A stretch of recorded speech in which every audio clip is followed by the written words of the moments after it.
सतनाम श्री वाहिगुरु साहिब जीओ।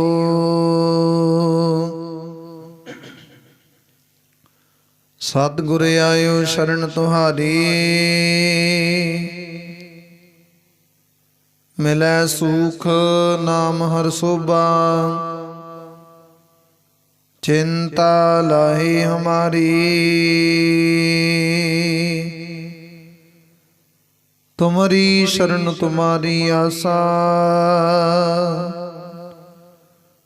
तुम ही सजना सोहेले, राखो राखनहार दयाला। नानक करके गोले, राखो राखना हार दयाला।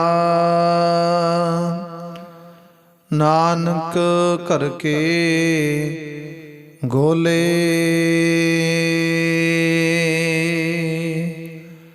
जुगो जुगा टल चवर छत्र तखत दे मालक। दसां पातशाहियां जी दी जोत हाजर नाजर। श्री गुरु ग्रंथ साहिब महाराज जी दे पावन पवित्र सतगुरां दे सन्मुख हजूरी अंदर जुड़ बैठी गुरु प्यारी। गुरु सवारी गुरु की साजी साज के निवाजी। गुरु का खास रूप खालसा साध संगत जीओ। आओ कुछ समय लई सतगुरु जी दे पावन पवित्र चरण कमलों दे नाल मन विरतियां कागर करके जुड़ करके बहन दी कृपालता करिए। समय और सुहासां नूं सफला करिए। सतगुरां दियां खुशियां प्राप्त करना करिए। चल रही लड़ीवार शब्द विचार कथा गुरबाणी सरवण करना करिए। आप संगत ने जो हुण तक लड़ीवार शब्द विचार कथा गुरबाणी सरवण करना कीती है, वो इथों तक सी कि जिस वेले सतगुरु गुरु गोबिंद सिंह महाराज दसम पातशाह सतगुरु जी इधरों पाउंटा साहिब दी धरती तो चल के श्री आनंदपुर साहिब दी धरती ते पधारे ने पहुंचे ने।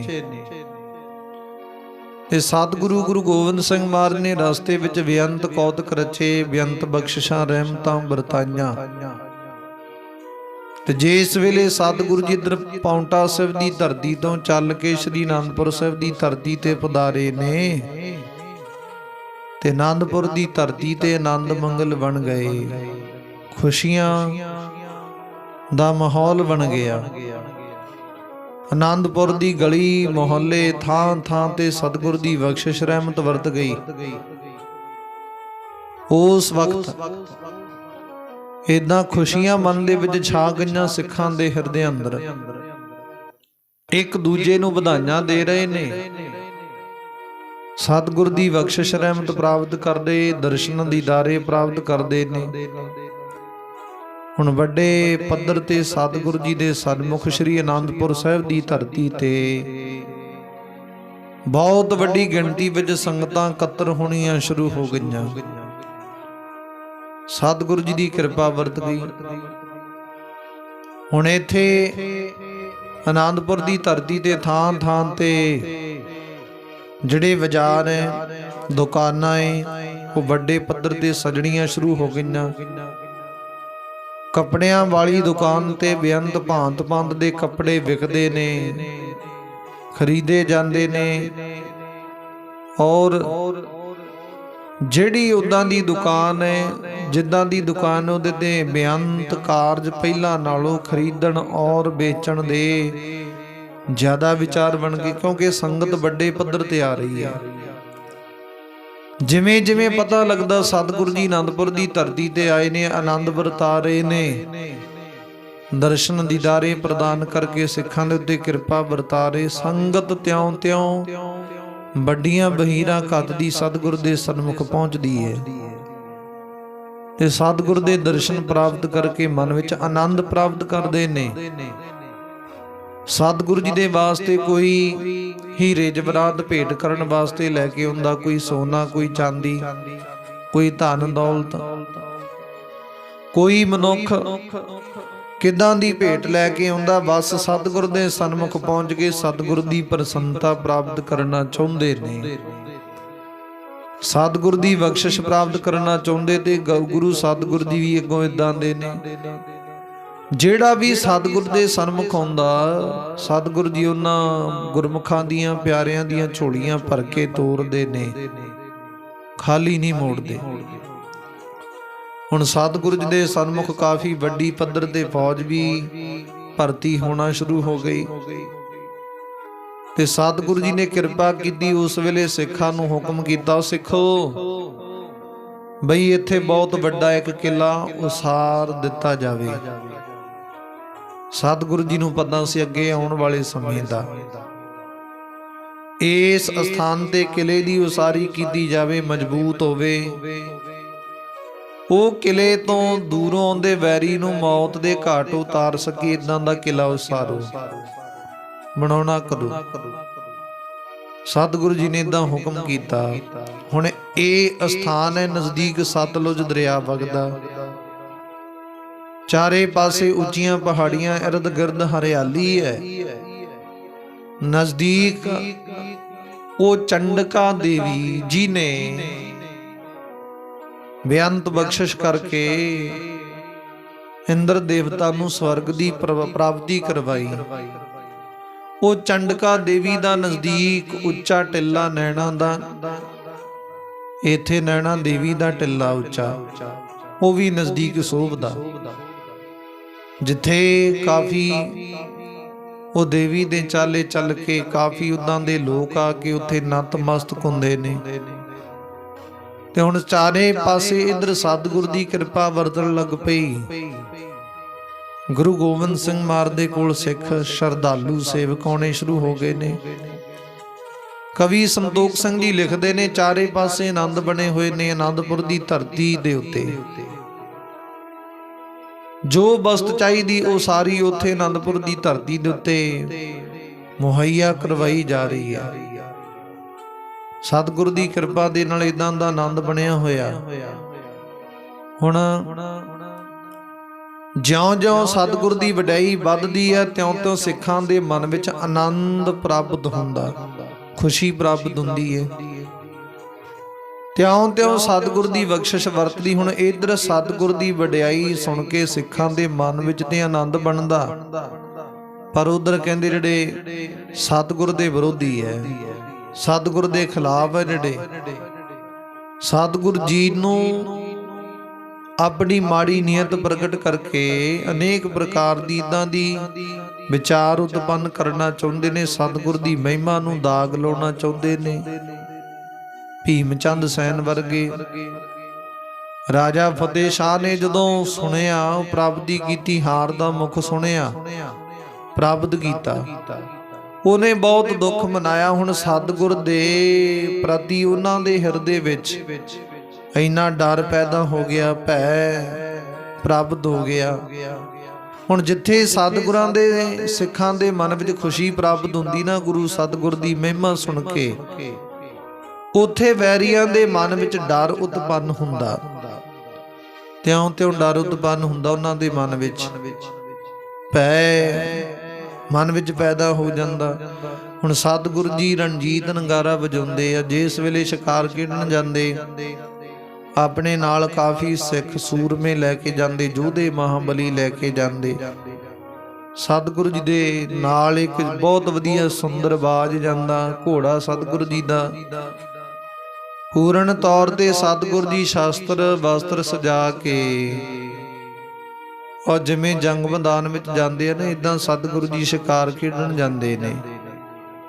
ते शिकार खेडते खेडते काफ़ी हिरणां नूं मारदे ने, काफ़ी उदां दे पशु पंछियां नूं मारदे ने, जिन्हां दे मारन दे नाल सतगुरु जी उन्हां दी जून नूं, उन्हां दी 84 ਲੱਖ जून नूं सतगुरु जी निवृत्त कर दिंदे, कट दिंदे ने। इदां कृपा हुई। हुण इदां वो शिकार खेड के ਰਣਜੀਤ ਨਗਾਰਾ ਵਜਾਉਂਦੇ ਨੇ, ਜੰਗਲਾਂ ਵਿੱਚ ਇਰਦ ਗਿਰਦ ਤੁਰੇ ਸਤਿਗੁਰ ਜੀ ਚੱਕਰ ਲਾਉਂਦੇ ਨੇ, ਦੇਖਦੇ ਨੇ। ਹੁਣ ਜਿਉਂ-ਜਿਉਂ ਇਦਾਂ ਸਤਿਗੁਰ ਦੀ ਵਰਤਦੇ ਤਿਉਂ-ਤਿਉਂ ਪਾਪੀਆਂ ਦੇ ਮਨ ਵਿੱਚ ਬੇਅੰਤ ਦੁੱਖ ਪ੍ਰਾਪਤ ਹੁੰਦਾ। ਉਹ ਦੁੱਖ ਦੀ ਪੀੜਾ ਪ੍ਰਾਪਤ ਕਰਦੇ ਨੇ ਤੇ ਸਤਿਗੁਰੂ ਜੀ ਦੀ ਕਿਰਪਾ ਵਰਤ ਲਈ। ਹੁਣ ਸਤਿਗੁਰ ਦੇ ਸਿੱਖ ਯੋਧੇ ਮਹਾਬਲੀ ਸੂਰੇ ਇਦਾਂ ਦੇ ਆ, ਉਹ ਜਦੋਂ ਕਹਿਲੂਰ ਵਿਖੇ ਜਾਂਦੇ ਨੇ, ਇੱਧਰ ਭੀਮ ਚੰਦ ਸੈਨ ਦੇ ਇਲਾਕੇ ਦੇ ਵਿੱਚ ਅਨੰਦਪੁਰ ਦੀ ਧਰਤੀ ਦੇ ਨਜ਼ਦੀਕ ਕਹਿਲੂਰ ਵਿਖੇ ਇਲਾਕੇ ਵਿੱਚ ਜਾਂਦੇ ਨੇ। ਉਹ ਜਿੰਨੇ ਵੀ ਭੀਮ ਚੰਦ ਦੀ ਸੈਨ ਦੇ ਪ੍ਰਜਾ ਦੇ ਲੋਕ ਹੈ, ਉਹਨਾਂ ਦੇ ਧਰਮ ਦੇ ਨਾਲ ਸੰਬੰਧ ਰੱਖਣ ਵਾਲੇ, ਉਹਨਾਂ ਲੋਕਾਂ ਦੇ ਘਰਾਂ ਦੇ ਵਿੱਚੋਂ, ਪਿੰਡਾਂ ਦੇ ਵਿੱਚੋਂ ਸਤਿਗੁਰ ਦੇ ਸਿੱਖ ਜਬਰਨ ਉਹਨਾਂ ਦੇ ਪਸ਼ੂ ਪੰਛੀ ਖੋਹ ਲੈਂਦੇ। ਉਹਨਾਂ ਦੇ ਘਰਾਂ ਦੇ ਵਿੱਚੋਂ ਕਈ ਦਫਾ ਉਦਾਂ ਦਾ ਸਮਾਨ ਲਿਆਉਂਦੇ, ਉਦਾਂ ਦੀ ਵਿਚਾਰ ਕਰਦੇ। ਹੁਣ ਇਸ ਗੱਲੋਂ ਬੜੇ ਦੁਖੀ ਹੈ। ਉਹਨਾਂ ਨੇ ਜਾ ਕੇ ਭੀਮ ਚੰਦ ਸੈਨ ਕੋਲ ਪੁਕਾਰ ਕੀਤੀ। ਕਹਿੰਦੇ ਜੀ ਸਤਿਗੁਰ ਦੇ ਸਿੱਖ ਬੜਾ ਤੰਗ ਪਰੇਸ਼ਾਨ ਕਰਦੇ ਆ, ਘਰਾਂ ਦੇ ਵਿੱਚੋਂ ਬੇਅੰਤ ਇਦਾਂ ਦੀਆਂ ਵਿਚਾਰਾਂ ਚੁੱਕ ਕੇ ਲੈ ਜਾਂਦੇ ਨੇ, ਸਾਡੇ ਪਸ਼ੂ ਪੰਛੀ ਲੈ ਜਾਂਦੇ ਨੇ, ਘਰਾਂ ਦੇ ਵਿੱਚੋਂ ਦੁੱਧ ਚੱਕ ਕੇ ਲੈ ਜਾਂਦੇ ਨੇ, ਦਹੀਂ ਲੈ ਜਾਂਦੇ, ਮੱਖਣ ਲੈ ਜਾਂਦੇ ਨੇ, ਬੇਅੰਤ ਇਦਾਂ ਦੀਆਂ ਕੀਮਤੀ ਵਸਤਾਂ ਲੈ ਜਾਂਦੇ। ਕਹਿੰਦੇ ਅਸੀਂ ਬੜੇ ਦੁਖੀ ਆ, ਤੁਸੀਂ ਸਿੱਖਾਂ ਦੇ ਨਾਲ ਕੋਈ ਵਿਚਾਰ ਕਰੋ, ਹੱਲ ਕਰੋ, ਬਹੁਤ ਦੁੱਖ ਦਿੰਦੇ ਨੇ। ਉਸ ਵਕਤ ਭੀਮ ਚੰਦ ਸੈਨ ਵੀ ਸਤਿਗੁਰ ਦੇ ਨਾਲ ਬਹੁਤ ਜ਼ਿਆਦਾ ਖਫਾ ਏ, ਦੁਖੀ ਬਹੁਤ ਹੈ, ਪਰ ਕਰ ਕੁਝ ਨਹੀਂ ਸਕਦਾ, ਡਰਦਾ ਏ ਸਤਿਗੁਰ ਜੀ ਤੋਂ।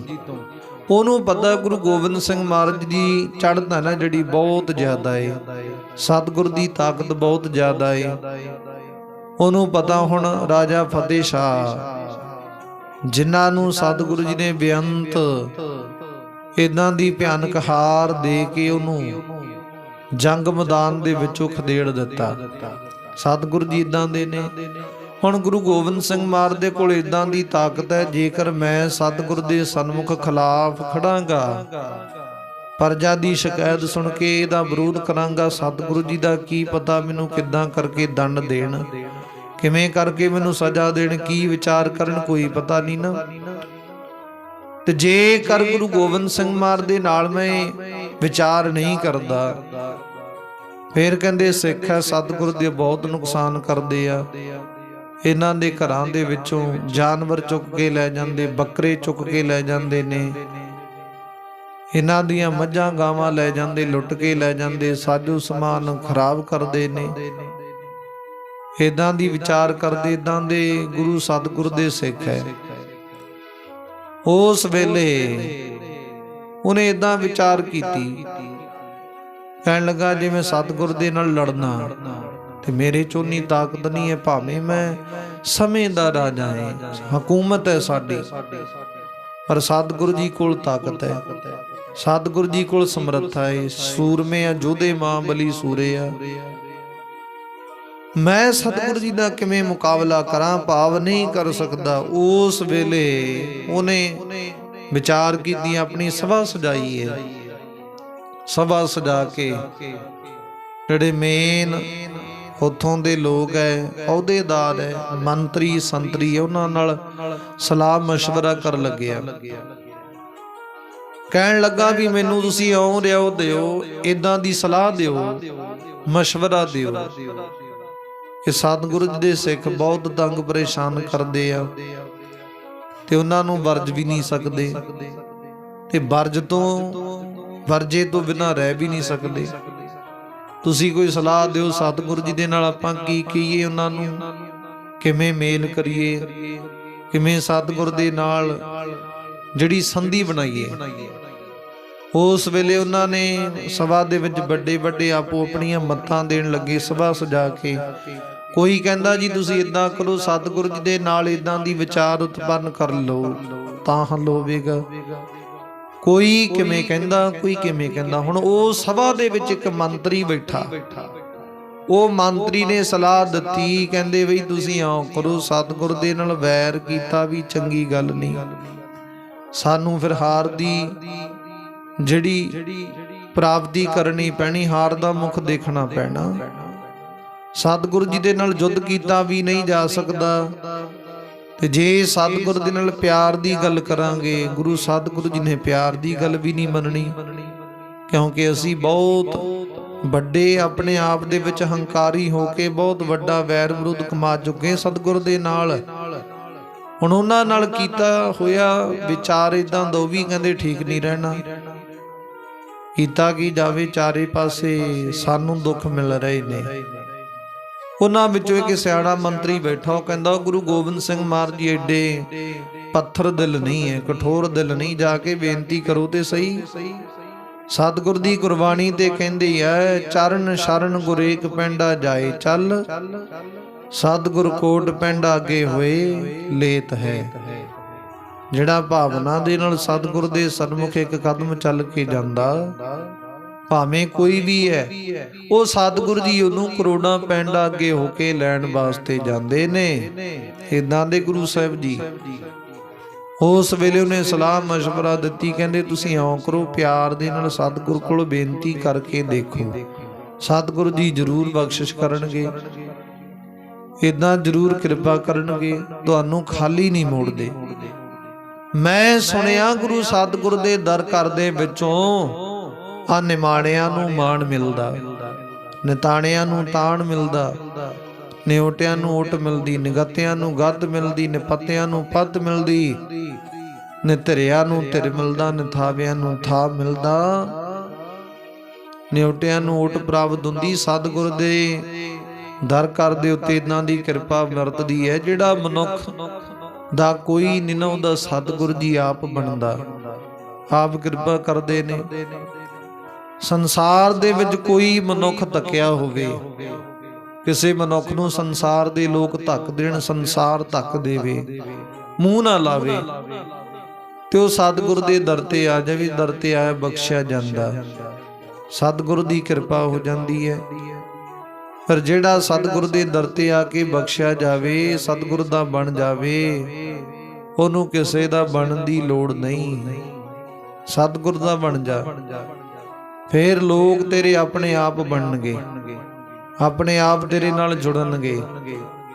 ते जेड़ा सतगुर दा नहीं बनिया, वो किसे दा की बनेगा भाव नहीं।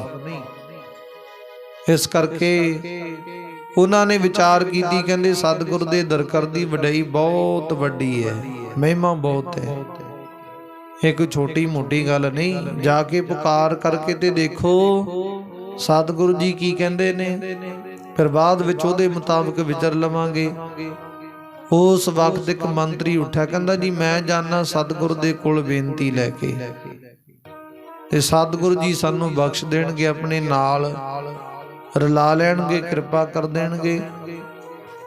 उस वेले उन्हें इस संबंध विच सतगुर दे कोल जाण दी तैयारी कीती, ते जिन्नी सभा उन्हां ने सजाई है, उस सभा दे सारे मैंबरां ने, संतरी मंत्री एहलकार उच्च अधिकारियां ने, सारियां ने ये मंत्री दी इस सलाह नूं बहुत वधिया करके मन्निया, कहंदे यही चंगा रवेगा।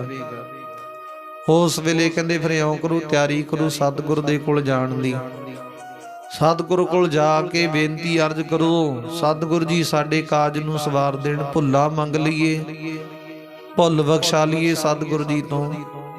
अक्सर मैं बेनती करया करदा कि संसार दे विच 3 प्रकार दे भव्वे शब्द प्रवेश कर लीए ना जिंदगी अंदर, ते मनुख कदाचित भी किसी प्रकार दुख प्राप्त नहीं करदा, घाटा नहीं खांदा।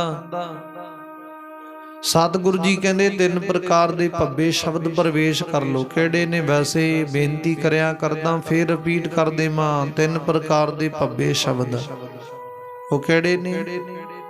पहला भब्बा है भुल, दूजा भब्बा है भाणा, तीजा भब्बा है भला। सतगुरु जी कहंदे ने पहला भब्बा भुल, कोई गलती हो गई भुल मंग लेनी चाहिए है। एवें हंकार दे विच हो के उस गलती दे उत्ते पड़दा पाउण लगे अनेक प्रकार दी गलतियां ना करो। एक गलती करके एक भुल मंग के काम नवेड़ लेना चाहिए। तो जेकर कई दफा कई मनुखां दी फितरत है ਉਹ ਆਪਣੀ ਗਲਤੀ ਲੁਕਾਉਣ ਦੇ ਮਾਰੇ ਉਹਦੇ ਪਿੱਛੇ 100 ਗਲਤੀਆਂ ਪਏ ਕਰਦੇ ਨੇ। ਮੰਨ ਲਓ ਇੱਕ ਗਲਤੀ ਹੋ ਗਈ, ਮਨੁੱਖ ਆਪਣੀ ਗਲਤੀ ਲੁਕਾਉਣ ਦਾ ਮਾਰਾ ਅਨੇਕ ਪ੍ਰਕਾਰ ਦੇ ਝੂਠ ਬੋਲਦਾ, ਅਨੇਕ ਪ੍ਰਕਾਰ ਦੀਆਂ ਗਲਤੀਆਂ ਕਰਦਾ। ਤੇ ਸਤਿਗੁਰੂ ਜੀ ਕਹਿੰਦੇ ਨੇ ਉਥੇ ਭੁੱਲ ਮੰਗ ਕੇ ਕੰਮ ਨਿਬੇੜ ਲੈਣਾ ਚਾਹੀਦਾ। ਫਿਰ ਸਤਿਗੁਰੂ ਜੀ ਕਹਿੰਦੇ ਦੂਜੇ ਪ੍ਰਕਾਰ ਦਾ ਭੱਬਾ ਪਾਣਾ। ਹੁਣ ਜਦੋਂ ਕਿਸੇ ਪ੍ਰਕਾਰ ਕੋਈ ਸਰੀਰ ਦੇ ਉੱਤੇ ਅਕਾਲ ਪੁਰਖ ਪ੍ਰਮਾਤਮਾ ਵੱਲੋਂ ਏਦਾਂ ਦਾ ਦੁੱਖ ਆ ਗਿਆ, ਉਹਨੂੰ ਭਾਣਾ ਕਰਕੇ ਮੰਨ ਲੈਣਾ ਚਾਹੀਦਾ। ਜਿਹੜਾ ਮਨੁੱਖ ਭਾਣਾ ਮੰਨਦਾ ਨਾ ਸਤਿਗੁਰ ਦਾ, ਉਹ ਕਦਾਚਿਤ ਵੀ ਕਿਸੇ ਪ੍ਰਕਾਰ ਦੁੱਖ ਨਹੀਂ ਪ੍ਰਾਪਤ ਕਰੇਗਾ। ਹੁਣ ਉਹਨੇ ਇਹ ਮਨ ਦੇ ਵਿੱਚ ਯਕੀਨ ਧਾਰਨ ਕਰ ਲਿਆ ਕਿ ਭਾਣੇ ਦੇ ਵਿੱਚ ਹੀ ਹੈ ਸਭ ਕੁਝ, ਦੁੱਖ ਵੀ ਹੈ, ਸੁੱਖ ਵੀ ਹੈ, ਦਿਨ ਹੈ, ਆਰਾਮ ਹੈ, ਦਿਨ ਹੈ, ਰਾਤ ਹੈ, ਆਰਾਮ ਹੈ, ਦੁੱਖ ਹੈ, ਸੁੱਖ ਹੈ, ਜੋ ਵੀ ਹੈ ਸਭ ਕੁਝ ਭਾਣੇ ਵਿੱਚ ਹੈ। ਜਿਹਨੇ ਇਦਾਂ ਦੀ ਵਿਚਾਰ ਕਰ ਲਈ ਉਹ ਸਤਿਗੁਰ ਤੇ ਵਿਸ਼ਵਾਸ ਬਣਾ ਕੇ ਰੱਖੇਗਾ। ਤੀਜੇ ਨੰਬਰ ਤੇ ਹੈ ਭਲਾ। ਸਤਿਗੁਰੂ ਜੀ ਕਹਿੰਦੇ ਨੇ ਹਰੇਕ ਪੁਰਸ਼ ਦਾ ਭਲਾ ਸੋਚਣਾ ਚਾਹੀਦਾ। ਐ ਭਲਿਆ ਕਿਸੇ ਪ੍ਰਕਾਰ ਮਨ ਦੇ ਵਿੱਚ ਕਿਸੇ ਪ੍ਰਤੀ ਮਾੜੀ ਨੀਅਤ ਨਾ ਪ੍ਰਗਟ ਕਰੀ। ਜੇ ਪ੍ਰਗਟ ਕਰਨਾ ਤੇ ਹਰੇਕ ਮਨੁੱਖ ਦੇ ਪ੍ਰਤੀ ਚੰਗੀ ਵਿਚਾਰ ਕਰੀ, ਭਲੇ ਦੀ ਵਿਚਾਰ ਪ੍ਰਾਪਤ ਕਰੀ। ਭਾਵੇਂ ਤੇਰਾ ਕੋਈ ਮਿੱਤਰ ਹੈ, ਭਾਵੇਂ ਤੇਰਾ ਕੋਈ ਵੈਰੀ ਹੈ, ਹਰੇਕ ਦਾ ਭਲਾ ਮੰਗੀ। ਅੱਜ ਜਿਵੇਂ ਆਪਾਂ ਕਹਿੰਦੇ ਨਾ, ਨਾਨਕ ਨਾਮ ਚੜ੍ਹਦੀ ਕਲਾ, ਤੇਰੇ ਭਾਣੇ ਸਰਬੱਤ ਦਾ ਭਲਾ। ਸਤਿਗੁਰੂ ਜੀ ਸਰਬੱਤ ਦਾ ਹੀ ਭਲਾ ਹੈ ਤੇਰੇ ਭਾਣੇ ਵਿੱਚ, ਤੇਰੇ ਹੁਕਮ ਦੇ ਵਿੱਚ। ਸਾਰਿਆਂ ਦੇ ਉੱਤੇ ਕਿਰਪਾ ਇਦਾਂ ਕਰੀ। ਜੇਕਰ ਇਦਾਂ ਦੀ ਸੋਚ ਬਿਰਤੀ ਬਣ ਜਾਵੇ ਤੇ ਕਦਾਚਿਤ ਵੀ ਸਰੀਰ ਦੇ ਵਿੱਚ ਸਾਨੂੰ ਮੁਸ਼ਕਲ ਨਹੀਂ ਪ੍ਰਾਪਤ ਹੁੰਦੀ, ਹਾਨੀ ਨਹੀਂ ਪ੍ਰਾਪਤ ਹੁੰਦੀ।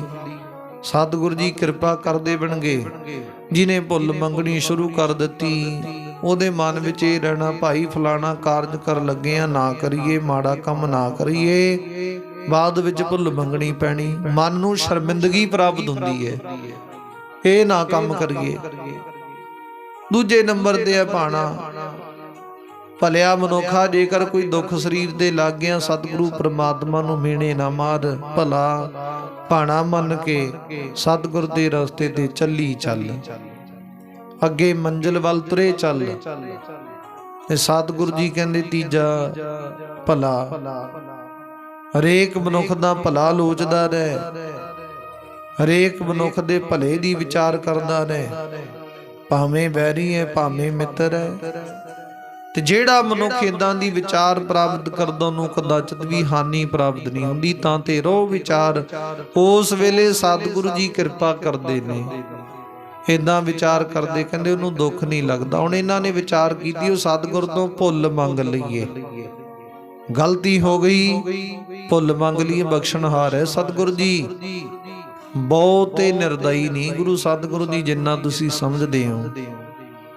ਭੁੱਲ ਮੰਗ ਲਈਏ, ਚੰਗੀ ਗੱਲ ਹੈ, ਚੰਗਾ ਵਿਚਾਰ ਹੈ, ਭੁੱਲ ਦੇ ਵਿੱਚ ਸੁੱਖ ਹੈ। ਸਤਿਗੁਰੂ ਦੀ ਕਿਰਪਾ ਹੈ। ਉਸ ਵੇਲੇ ਕਹਿੰਦੇ ਉਹਨਾਂ ਨੇ ਵਿਚਾਰ ਬਣਾਈ, ਕਹਿੰਦੇ ਹੁਣ ਇਹ ਵਧੀਆ ਗੱਲ ਹੈ, ਜਾ ਕੇ ਸਤਿਗੁਰ ਦੇ ਕੋਲ ਕੁਝ ਵਿਚਾਰਾਂ ਅਰਪਣ ਕਰਦੇ ਆ, ਧਨ ਦੌਲਤ ਅਰਪਣ ਕਰਦੇ ਆ, ਉਪਹਾਰ ਭੇਟਾ ਅਰਪਣ ਕਰਕੇ ਸਤਿਗੁਰੂ ਜੀ ਤੋਂ ਭੁੱਲ ਮੰਗ ਲੈਨੇ ਆ। ਤੇ ਜਦੋਂ ਸਤਿਗੁਰੂ ਜੀ ਨੇ ਸਾਨੂੰ ਬਖਸ਼ਤਾ, ਫੇਰ ਸਤਿਗੁਰੂ ਜੀ ਸਾਡੇ ਨਗਰ ਵਿੱਚ ਪਹੁੰਚ ਕੇ ਵੱਡਾ ਨੁਕਸਾਨ ਨਹੀਂ ਕਰਵਾਉਂਦੇ ਸਿੱਖਾਂ ਨੂੰ ਕਹਿ ਕੇ। ਉਸ ਵੇਲੇ ਉਹਨਾਂ ਨੇ ਵਿਚਾਰ ਬਣਾਈ, ਇੱਕ ਮੰਤਰੀ ਨੂੰ ਤਿਆਰ ਕੀਤਾ।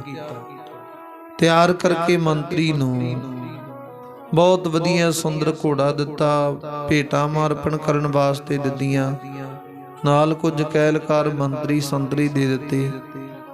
ਹੁਣ ਇਹ ਚੱਲਦਾ ਚੱਲਦਾ ਆਪਣੀ ਮੰਜ਼ਿਲ ਵੱਲ ਵੱਧਦਾ ਜਾ ਰਿਹਾ ਮੰਤਰੀ। ਭਾਵ ਸ਼੍ਰੀ ਅਨੰਦਪੁਰ ਸਾਹਿਬ ਦੀ ਧਰਤੀ ਤੇ ਉਤਰਨਾ ਚਾਹੁੰਦਾ, ਪਧਾਰਨਾ ਚਾਹੁੰਦਾ। ਉਸ ਵੇਲੇ ਕਵੀ ਸੰਤੋਖ ਸਿੰਘ ਜੀ ਲਿਖਦੇ ਨੇ, ਪੂਰਨ ਤੌਰ ਤੇ ਤਿਆਰੀ ਕੀਤੀ, ਮਨ ਵਿੱਚ ਵਿਚਾਰਦਾ, ਮੈਂ ਸਤਿਗੁਰੂ ਜੀ ਨੂੰ ਬੇਨਤੀ ਰੂਪ ਸ਼ਬਦ ਕਵਾਂਗਾ। ਸਤਿਗੁਰੂ ਜੀ ਪਤੀਤ ਜਾਵਣਗੇ, ਮਨ ਜਾਵਣਗੇ। ਉਸ ਵੇਲੇ ਗੁਰੂ ਪਿਆਰਿਓ ਇਦਾਂ ਕਰਕੇ ਸਤਿਗੁਰੂ ਜੀ ਦੇ ਸਨਮੁਖ ਇਹ ਵਿਚਾਰ ਕਰਨ ਵਾਸਤੇ ਤਿਆਰ ਹੋਏ ਨੇ, ਘੋੜੇ ਤੇ ਸਵਾਰ ਹੋਏ ਨੇ, ਚੱਲ ਪਏ ਨੇ। ਚੱਲਦੇ ਚੱਲਦੇ ਉਹ ਸ਼੍ਰੀ ਅਨੰਦਪੁਰ ਸਾਹਿਬ ਦੀ ਧਰਤੀ ਤੇ ਪਹੁੰਚ ਗਏ, ਜਿੱਥੇ ਸਤਿਗੁਰੂ ਗੁਰੂ ਗੋਬਿੰਦ ਸਿੰਘ ਮਹਾਰਾਜ ਜੀ ਬਖਸ਼ਿਸ਼ ਰਹਿਮਤ ਵਰਤਾ ਰਹੇ ਨੇ। ਇਹ ਸਤਿਗੁਰੂ ਜੀ ਦੇ ਕੋਲ ਪਹੁੰਚ ਗਏ ਤੇ ਇਹਨਾਂ ਨੇ ਅਨੰਦਪੁਰ ਦੀ ਧਰਤੀ ਤੇ ਉੱਥੇ ਵਧੀਆ ਜੀ ਰਮਣੀਕ ਥਾਂ ਦੇ ਕੇ ਤੰਬੂ ਲਾ ਲਿਆ। ਤੰਬੂ ਲਾ ਕੇ ਹੁਣ ਸਤਿਗੁਰੂ ਜੀ ਨੂੰ ਮਿਲਣ ਵਾਸਤੇ ਗਏ ਨੇ। ਜਾ ਕੇ ਸਤਿਗੁਰੂ ਦੇ ਅਹਿਲਕਾਰਾਂ ਨੂੰ ਦੱਸਦੇ, ਗੁਰੂ ਗੋਬਿੰਦ ਸਿੰਘ ਮਹਾਰਾਜ ਨੂੰ ਮਿਲਣਾ ਬਹੁਤ ਵਧੀਆ, ਵਿਸ਼ੇਸ਼ ਤੌਰ ਤੇ ਅਸੀਂ ਮੈਸੇਜ ਸੁਨੇਹਾ ਲੈ ਕੇ ਆਏ ਹਾਂ। ਉਹ ਸਿੱਖਾਂ ਨੇ ਸਤਿਗੁਰੂ ਜੀ ਦੇ ਨਾਲ ਮਿਲਾ ਦਿੱਤਾ ਉਹਨਾਂ ਨੂੰ। ਜਾ ਕੇ ਉਹਨੇ ਨਮਸਕਾਰ ਕੀਤੀ, ਖੈਰ ਸੁਖ ਪੁੱਛੀ ਹੈ। ਉਹਨੇ ਦੱਸਿਆ, ਜੀ ਮੈਂ ਰਾਜਾ ਭੀਮ ਚੰਦ ਸੈਨ ਜੀ ਵੱਲੋਂ ਮੁੱਖ ਮੇਨ ਮੰਤਰੀ ਆਇਆ, ਤੁਹਾਡੇ ਸਨਮੁਖ ਪੁਕਾਰ ਹੈ, ਉਹਨਾਂ ਦੀ ਕਿਰਪਾ ਕਰੋ, ਪ੍ਰਵਾਨ ਕਰੋ। ਇਹਨੇ ਉਪਹਾਰ ਭੇਟਾ ਰੱਖ ਕੇ ਸਤਿਗੁਰੂ ਦੇ ਅੱਗੇ ਨਮਸਕਾਰ ਕਰਕੇ ਬੇਨਤੀ ਕਰ ਲੱਗਿਆ, ਅਰਜ ਕਰ ਲੱਗਿਆ। ਕੀ ਕਹਿੰਦਾ? ਕਹਿੰਦਾ ਜੀ ਭੀਮ ਚੰਦ ਸੈਨ ਜਿਹਦੇ ਮਨ ਦਾ ਭੁਲੇਖਾ ਬਹੁਤ ਪਹਿਲਾਂ ਨਿਕਲ ਚੁੱਕਿਆ, ਮਨ ਦੇ ਵਿੱਚ ਭੁਲੇਖਾ ਸੀ ਉਹਦੇ, ਉਹ ਭੁਲੇਖਾ ਨਿਵਰਤ ਹੋ ਗਿਆ, ਖਤਮ ਹੋ ਗਿਆ। ਪਰ ਕਹਿੰਦੇ ਮਾੜੀ ਮੱਤ ਨੇ ਭੀਮ ਚੰਦ ਸੈਨ ਦੇ ਉੱਤੇ, ਬੁੱਧੀ ਦੇ ਉੱਤੇ ਪ੍ਰਭਾਵ ਪਾ ਦਿੱਤਾ ਸੀ। ਉਹ ਜਦੋਂ ਹੁਣ ਪ੍ਰਭਾਵ ਦਾ ਅਸਰ ਖਤਮ ਹੋਇਆ, ਮੱਤ ਟਿਕਾਣੇ ਆਈ। ਹੁਣ ਕਹਿੰਦੇ ਉਹਨੇ ਸੋਚ ਵਿਚਾਰ ਕੀਤੀ ਕਿ ਆਪ ਜੀ ਦੀ ਕਿਰਪਾ ਰਹਿਮਤ ਤੋਂ ਬਿਨਾ ਕਦਾਚਿਤ ਵੀ ਕਿਸੇ ਪ੍ਰਕਾਰ ਕੋਈ ਬਖਸ਼ਿਸ਼ ਰਹਿਮਤ ਨਹੀਂ ਕਰ ਸਕਦਾ, ਤੇ ਹੁਣ ਤੁਸੀਂ ਕਿਰਪਾ ਕਰੋ। ਜਿੱਥੇ ਆ ਭੀਮ ਚੰਦ ਸੈਨ ਆ ਤੇ ਆਪਣੀ ਫੌਜ ਦੇ ਨਾਲ ਉਹ ਬੇਅੰਤ ਕਾਰਜ ਕਰਕੇ ਥੱਕ ਗਿਆ, ਹੰਭ ਗਿਆ, ਪਰ ਹੁਣ ਤੁਸੀਂ ਕਿਰਪਾ ਕਰੋ, ਰਹਿਮਤ ਕਰੋ, ਭੀਮ ਚੰਦ ਸੈਨ ਨੂੰ ਬਖਸ਼ ਦਿਓ। ਜੋ ਕਾਰਜ ਅੱਗੇ ਹੋਏ ਜਾਣੇ ਅਣਜਾਣੇ ਵਿੱਚੋਂ ਭੁੱਲਾਂ ਬਖਸ਼ ਦਿਓ। ਸਤਿਗੁਰੂ ਗੁਰੂ ਗੋਬਿੰਦ ਸਿੰਘ ਮਹਾਰਾਜ ਨੇ ਵੇਖਿਆ, ਕਹਿੰਦੇ ਦੂਤ ਬਹੁਤ ਵਧੀਆ ਆਪਣੇ ਚਿੱਤੋਂ ਮਿੱਠੀਆਂ ਗੱਲਾਂ ਕਰਦਾ, ਪਰ ਸਤਿਗੁਰੂ ਜੀ ਇਹਨਾਂ ਦੇ ਪ੍ਰਤੀ ਇਹਨਾਂ ਦੀ ਚਾਲ ਨੂੰ ਜਾਣਦੇ ਨੇ। ਹੁਣ ਅੱਗੇ ਜਿਹੜਾ ਸਮਾਉਣ ਵਾਲਾ ਉਹਦੇ ਬਾਰੇ ਵੀ ਜਾਣਦੇ ਆ, ਕਿਵੇਂ ਇਹਨਾਂ ਨੇ ਆਨੰਦਪੁਰ ਦੀ ਧਰਤੀ ਨੂੰ, ਆਨੰਦਪੁਰ ਦੇ ਕਿਲੇ ਨੂੰ ਘੇਰਾ ਪਾਉਣਾ, ਕਿਵੇਂ ਕਰਕੇ 4 ਸਾਹਿਬਜ਼ਾਦਿਆਂ ਨੂੰ ਸ਼ਹੀਦ ਕਰਨਾ, ਸਤਿਗੁਰੂ ਦੇ ਹਰਨ ਪਿਆਰੇ ਸਿੱਖ ਸੇਵਕਾਂ ਨੂੰ ਕਿਵੇਂ ਧੋਖੇ ਨਾਲ ਇਹਨਾਂ ਨੇ ਮੌਤ ਦੇ ਘਾਟ ਉਤਾਰਨਾ। ਸਾਰੀ ਵਿਚਾਰ ਸਤਿਗੁਰੂ ਜੀ ਨੂੰ ਪਤਾ ਏ, ਜਾਣੀ ਜਾਣਨੇ ਸਤਿਗੁਰੂ ਜੀ। ਉਸ ਵੇਲੇ ਸਤਿਗੁਰੂ ਜੀ ਵੀਰ ਰਸ ਵਿੱਚ ਆਏ ਨੇ, ਜਕਦਮ ਗੱਜ ਕੇ ਬੋਲੇ ਨੇ, ਗੜਕ ਕੇ ਬੋਲੇ। ਕਹਿੰਦੇ ਉਹ ਮੂਰਖ ਮੱਤ ਵਾਲਿਆਂ, ਦੇਖ ਜਰਾ ਵਿਚਾਰ ਕੇ ਤੇਰਾ ਭੀਮ ਚੰਦ ਸੈਨ ਕਿੱਦਾਂ ਦਾ, ਉਹਦੀ ਮੱਤ ਕਿੱਦਾਂ ਦੀ ਹੈ, ਦੇਖ। ਕਹਿੰਦੇ ਭੀਮ ਚੰਦ ਸੈਨ ਨੇ ਸਭ ਤੋਂ ਪਹਿਲਾਂ ਉਹ ਸਤਿਗੁਰ ਦੇ ਦਰਕਾਰ ਦੀ ਇਮਾਨਤ ਹਾਸਲ ਕਰਕੇ ਉਹਨੂੰ ਝੂਠੇ ਫਰੇਬ ਧੋਖੇ ਨਾਲ ਨੱਪਣਾ ਚਾਹੁੰਦਾ ਸੀ, ਪਰ ਕਹਿੰਦੇ ਉਹ ਕਿਸੇ ਮਨੁੱਖ ਦੀ ਨਿੱਜੀ ਵਸਤੂ ਵਾਸਤੇ ਗੁਰੂ ਨਾਨਕ ਦੀ ਵਸਤੂ ਵਰਤੀ ਜਾਵੇ, ਤੇ ਸਤਿਗੁਰੂ ਜੀ ਕਹਿੰਦੇ ਤੇ ਹੋ ਨਹੀਂ ਸਕਦਾ। ਉਹਨੇ ਮਾੜੀ ਨੀਅਤ ਪ੍ਰਗਟ ਕੀਤੀ। ਬਾਅਦ ਵਿੱਚ ਜਦੋਂ ਸਾਡੇ ਵੱਲੋਂ ਜਵਾਬ ਦਿੱਤਾ ਗਿਆ, ਉਹਨੇ ਗੁਰੂ ਨਾਨਕ ਦੇ ਦਰਕਾਰ ਦੇ ਪ੍ਰਤੀ ਇਦਾਂ ਦੀ ਵਿਚਾਰ ਕਰਕੇ ਕਹਿੰਦੇ ਉਹਨੇ ਮਾੜੀ ਨੀਅਤ ਪ੍ਰਗਟ ਕੀਤੀ ਹੈ। ਸਤਿਗੁਰ ਦੇ ਦਰਕਾਰ ਨੂੰ ਚਾਰੇ ਪਾਸਿਓਂ ਹਾਨੀ ਪਹੁੰਚਾਉਣਾ ਚਾਹੁੰਦਾ ਸੀ। ਉਹਨੇ ਬਹੁਤ ਵੱਡੇ ਪੱਧਰ ਤੇ ਸਿੱਖਾਂ ਦਾ ਨੁਕਸਾਨ ਕੀਤਾ। ਵਿਚਾਰ ਕਰਕੇ ਦੇਖ, ਕਹਿੰਦੇ ਜਦੋਂ ਵੀ ਉਹਨੇ ਆਪਣੀ ਵਿਚਾਰ ਨੂੰ ਪ੍ਰਗਟ ਕੀਤਾ, ਸਤਿਗੁਰ ਦੇ ਦਰਕਾਰ ਨੂੰ ਹਾਨੀ ਦੇ ਸੰਬੰਧ ਵਿੱਚ ਪ੍ਰਗਟ ਕੀਤਾ। ਇਹ ਕਹਿੰਦੇ ਜਦੋਂ ਅਸੀਂ ਉਹਨੂੰ ਵਸਤਾਂ ਨਹੀਂ ਦਿੱਤੀਆਂ, ਉਹਨੇ ਜੰਗ ਯੁੱਧ ਕਰਨ ਦੀ ਵਿਚਾਰ ਕੀਤੀ। ਬਾਅਦ ਵਿੱਚ ਆਪਣੇ ਆਪ ਡਰਦਾ ਮਾਰਾ ਪਿੱਛੇ ਹਟਿਆ। ਉਸ ਤੋਂ ਉਪਰੰਤ ਉਹ ਸ਼੍ਰੀਨਗਰ ਵਿਖੇ ਪਹੁੰਚ ਕੇ ਰਾਜਾ ਫਤਿਹ ਸ਼ਾਹ ਦੇ ਨਾਲ ਇਹਨੇ ਵਿਚਾਰ ਕੀਤੀ, ਭਾਵੇਂ ਸਾਡਾ ਰਾਜਾ ਫਤਿਹ ਸ਼ਾਹ ਸ਼ਰਧਾਲੂ ਸੀ, ਪਰ ਇਹਨੇ ਫਤਿਹ ਸ਼ਾਹ ਨੂੰ ਉਕਸਾਇਆ। ਉਕਸਾ ਕੇ ਜੰਗ ਯੁੱਧ ਮੈਦਾਨ ਵਿੱਚ ਲੜਨ ਵਾਸਤੇ ਸਾਡੇ ਖਿਲਾਫ ਭੇਜਿਆ, ਪਰ ਸਾਡੇ ਕੋਲ ਕਿਸੇ ਪ੍ਰਕਾਰ ਕੋਈ ਢਿੱਲ ਨਹੀਂ। ਇਹਦੇ ਪ੍ਰਮਾਤਮਾ ਦੀ ਕਿਰਪਾ ਨਾਲ ਰਾਜਾ ਫਤਿਹ ਸ਼ਾਹ ਨੂੰ ਅਸੀਂ ਪ੍ਰਮਾਤਮਾ ਦਾ ਸਹਾਰਾ ਲੈ ਕੇ, ਸਿੱਖਾਂ ਨੂੰ ਨਾਲ ਲੈ ਕੇ ਉਹ ਰਾਜਾ ਫਤਿਹ ਸ਼ਾਹ ਨੂੰ ਮੌਤ ਦੇ ਘਾਟ ਉਤਾਰਨ ਦੀ ਵਿੱਥ ਬਣਾ ਲਈ। ਪਰ ਕਹਿੰਦੇ ਪ੍ਰਮਾਤਮਾ ਨੂੰ ਕੁਝ ਹੋਰ ਮਨਜ਼ੂਰ ਸੀ, ਬਚ ਕੇ ਨਿਕਲ ਗਿਆ। ਉਸ ਵਕਤ ਉਹ ਕਹਿ ਰਹੇ ਨੇ, ਕਹਿੰਦੇ ਹੁਣ ਰਾਜਾ ਭੀਮ ਚੰਦ ਸੈਨ ਦਾ ਮਨ ਭਰਿਆ ਨਹੀਂ ਅਜੇ। ਇੱਥੇ ਆ ਕੇ ਵੀ ਰਾਜਾ ਭੀਮ ਚੰਦ ਸੈਨ ਉਹਨੇ ਸ਼ਿਕਾਰ ਦੀਆਂ ਵਿਚਾਰਾਂ ਨੂੰ ਛੱਡਿਆ ਨਹੀਂ, ਮਾੜੀ ਨੀਅਤ ਨੂੰ ਛੱਡਿਆ ਨਹੀਂ। ਉਹ ਇੱਥੇ ਆ ਕੇ ਵੀ ਮਾੜੀ ਨੀਅਤ ਪ੍ਰਗਟ ਕਰਨ ਲੱਗਿਆ। ਉਹਦੇ ਮਨ ਵਿੱਚ ਕੁਝ ਹੋਰ ਹੈ ਤੇ ਤਨ ਵਿੱਚ ਕੁਝ ਹੋਰ ਹੈ, ਇਦਾਂ ਦੀ ਵਿਚਾਰ ਹੈ। ਹੁਣ ਰਾਜਾ ਭੀਮ ਚੰਦ ਸੈਨ ਸਾਥੋਂ ਗਲਤੀ ਮੰਗ ਕੇ ਝੂਠਾ ਫਰੇਬ ਕਰਕੇ ਸਾਡੇ ਨਾਲ ਮਿਲਣ ਦਾ ਇੱਕ ਨਾਟਕ ਬਣਾ ਰਿਹਾ। ਅੱਗੇ ਜਿਹੜਾ ਸਮਾਂ ਆਉਣਾ ਸਾਨੂੰ ਪਤਾ, ਸਾਰਾ ਗਿਆਨ ਸੋਝੀ ਹੈ। ਸਤਿਗੁਰੂ ਜੀ ਨੇ ਇਦਾਂ ਕਹਿ ਕੇ ਇਨਕਾਰ ਕਰ ਦਿੱਤਾ, ਕਹਿੰਦੇ ਸਾਨੂੰ ਨਹੀਂ ਉਹਦੀ ਇਹ ਵਿਚਾਰ ਕਬੂਲ, ਅਸੀਂ ਨਹੀਂ ਕਰ ਸਕਦੇ। ਉਸ ਵੇਲੇ ਭੀਮ ਚੰਦ ਸੈਨ ਵੱਲੋਂ ਭੇਜਿਆ ਮੰਤਰੀ, ਉਹਨੇ ਬਹੁਤ ਮਿੰਨਤਾਂ ਕੀਤੀਆਂ, ਨਹੀਂ ਜੀ ਤੁਸੀਂ ਕਿਰਪਾ ਕਰੋ, ਆਪਸ ਦੇ ਵਿੱਚ ਸੰਧੀ ਕਰ ਲਓ। ਬੜੇ ਲੜਾਈ ਝਗੜੇ ਹੁੰਦੇ ਨੇ, ਬੜੀਆਂ ਵੈਰ ਵਿਰੋਧ ਦੀਆਂ ਗੱਲਾਂ ਹੁੰਦੀਆਂ, ਬੜਾ ਸੰਸਾਰ ਵਿੱਚ ਇਦਾਂ ਦਾ ਵਿਚਾਰ ਪ੍ਰਾਪਤ ਹੁੰਦਾ। ਉਸ ਵਕਤ ਸਤਿਗੁਰ ਦੀ ਕਿਰਪਾ ਨਾਲ ਉਸ ਮੰਤਰੀ ਨੇ ਇਦਾਂ ਦੀਆਂ ਗੱਲਾਂ ਕਹੀਆਂ, ਪਰ ਸਤਿਗੁਰੂ ਜੀ ਜਾਣੀ ਜਾਣ, ਉਹਨਾਂ ਤੋਂ ਲੁਕ ਕੇ ਛੁਪ ਕੇ ਕਿਵੇਂ ਸੰਸਾਰ ਦੇ ਵਿੱਚ ਕੁਝ ਵਸਤ ਰਹਿ ਸਕਦੀ, ਭਾਵ ਨਹੀਂ। ਤੇ ਸਤਿਗੁਰੂ ਜੀ ਦੀ ਕਿਰਪਾ ਵਰਤਣਾ ਕੀਤੀ ਹੈ। ਸਤਿਗੁਰੂ ਨੇ ਜਦੋਂ ਵੀਰ ਰਸ ਵਿੱਚ ਆ ਕੇ ਇਦਾਂ ਦੀਆਂ ਗੱਲਾਂ ਦਸੀਆਂ ਗਣਾਈਆਂ, ਤੇ ਜਿਹੜਾ ਮੰਤਰੀ ਭੇਜਿਆ ਸੀ ਉਹਦੇ ਮਨ ਵਿੱਚ ਯਕਦਮ ਇਹ ਵਿਚਾਰਾਂ ਪ੍ਰਾਪਤ ਹੋਈਆਂ। ਉਹ ਸੋਚਣ ਲੱਗਾ ਕਿ ਵਾਕਈ ਭੀਮ ਚੰਦ ਸੈਨ ਨੇ ਇਦਾਂ ਦੀਆਂ ਗੱਲਾਂ ਕੀਤੀਆਂ ਨੇ, ਤੇ ਉਹਦੀ ਮਾੜੀ ਨੀਅਤ ਦਾ ਕੀ ਪਤਾ ਕਦੋਂ ਕਿੰਨਾ ਵਰਤ ਜਾਣਾ, ਕੀ ਹੁਕਮ ਹੋਣਾ, ਕੀ ਵਿਚਾਰ ਹੋਣੀ ਹੈ। ਉਸ ਵਕਤ ਉਹਨੂੰ ਸਾਰਾ ਇਦਾਂ ਦਾ ਵਿਚਾਰ ਪ੍ਰਾਪਤ ਹੋਇਆ। ਤੇ ਇਧਰੋਂ ਸਤਿਗੁਰੂ ਜੀ ਜਾਣੀ ਜਾਣਨੇ, ਉਸ ਵਕਤ ਜਦੋਂ ਸਾਰਾ ਸਿੱਖਾਂ ਦੇ ਵਿੱਚ ਚਿੱਠਾ ਖੋਲ ਕੇ ਰੱਖ ਦਿੱਤਾ, ਕਹਿੰਦੇ ਇਦਾਂ ਦਾ ਤੇਰਾ ਰਾਜਾ ਭੀਮ ਚੰਦ ਸੈਨ ਪਾਪੀ ਹੈ, ਅਪਰਾਧੀ ਹੈ। ਉਹ ਜਿਹੜਾ ਪਾਪੀ ਸਤਿਗੁਰ ਦੇ ਦਰਕਾਰ ਦੇ ਵਿੱਚ ਇਦਾਂ ਮਾੜੀ ਨੀਅਤ ਵਾਲਾ ਪ੍ਰਗਟ ਕਰਕੇ ਸਤਿਗੁਰ ਦੇ ਦਰਕਾਰ ਨੂੰ ਨੁਕਸਾਨ ਪਹੁੰਚਾਵੇ, ਕਿਵੇਂ ਬਖਸ਼ਿਆ ਜਾਵੇਗਾ, ਭਾਵ ਨਹੀਂ। ਗਲਤੀ ਉਹ ਹੁੰਦੀ ਜਿਹੜਾ ਪਤਾ ਨਾ ਹੋਵੇ, ਜਿਹੜਾ ਕੰਮ ਜਾਣ ਬੁੱਝ ਕੇ ਕਰਨਾ ਉਹ ਕੰਮ ਦੇ ਵਿੱਚ ਹਾਨੀ ਹੈ। ਬਾਅਦ ਵਿੱਚ ਮਨੁੱਖ ਕਵੇ ਗਲਤੀ ਨਹੀਂ ਹੈ, ਤੇ ਇਦਾਂ ਵਿਚਾਰ ਹੋਈ।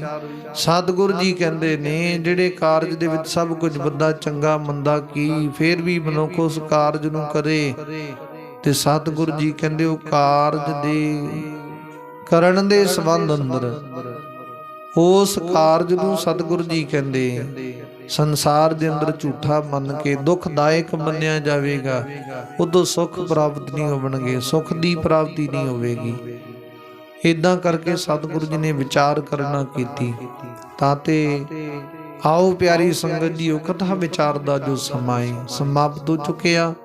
ਰਹਿੰਦੀ ਵਿਚਾਰ ਆਪਾਂ ਕੱਲ ਨੂੰ ਸਰਵਣ ਕਰਾਂਗੇ, ਅੱਗੇ ਕਿਵੇਂ ਕਰਕੇ ਭੀਮ ਚੰਦ ਸੈਨ ਦੇ ਇਸ ਛਪਾਈ ਦੇ ਨਾਲ ਸਤਿਗੁਰੂ ਜੀ, ਮੰਤਰੀ ਦੇ ਨਾਲ ਸਤਿਗੁਰੂ ਜੀ ਕਿਵੇਂ ਵਿਚਾਰ ਕਰਦੇ ਆ, ਭੀਮ ਚੰਦ ਸੈਨ ਨੂੰ ਇਸ ਦੀ ਆਗਿਆ ਦਿੰਦੇ ਆ ਨਹੀਂ ਦਿੰਦੇ ਆ, ਕਿਵੇਂ ਕਰਕੇ ਵਿਚਾਰ ਕਰਦੇ ਸਤਿਗੁਰੂ ਜੀ।